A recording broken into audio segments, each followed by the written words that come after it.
According to a shocking report in the Washington Times on Sunday, Robert Malley, who was President Obama's Middle East advisor, secretly met with Iran in an apparent bid to undermine the Trump team and lay the groundwork for post-Trump relations.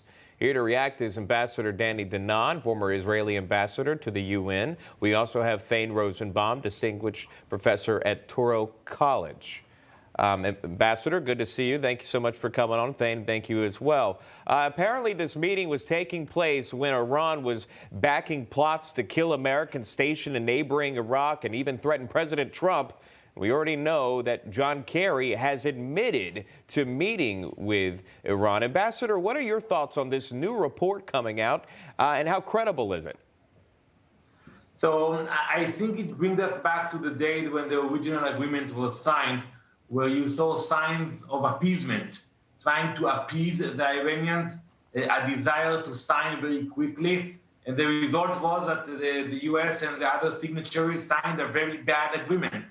Unfortunately, we see the same desire to appease the Iranians today, and that's a mistake. Even if you want to go back to the JCPOA, don't do it that way.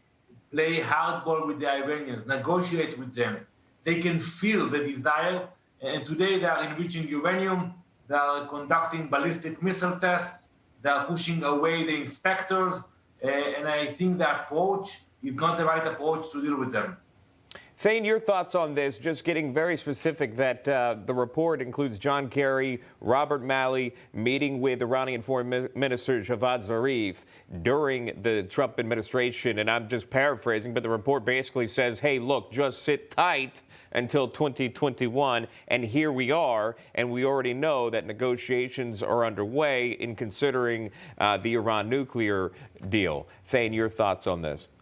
Well, it's very distressing because it makes one wonder whether the new Biden administration will develop any independent judgment about the region and establish a realistic opinion of Iranian intentions. Because remember, in the Obama administration, there was an irrational faith, a faulty premise that the Iranian regime would not cheat, that they could be trusted, and that they would not cheat and boost their enriched uranium to weapons grade. And so remember, the Trump administration debunked so much of that faulty thinking about the Middle East, even when it came to the Palestinians, and these Abraham Accords. And so this is just very distressing. It makes it seem like the love affair that the Obama administration had with the Ayatollahs of Iran perhaps will continue, because the maximum pressure campaign of the Trump administration seemed to have been working.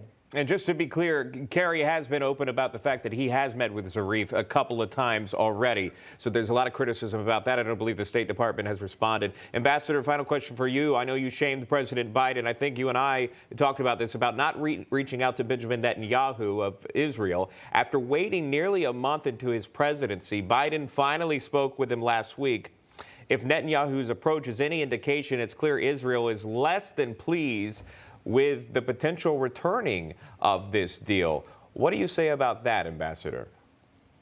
Well, first, finally the phone took place. I think it was an important phone conversation. But we are worried about what we hear regarding the desire to re-enter the Iran deal.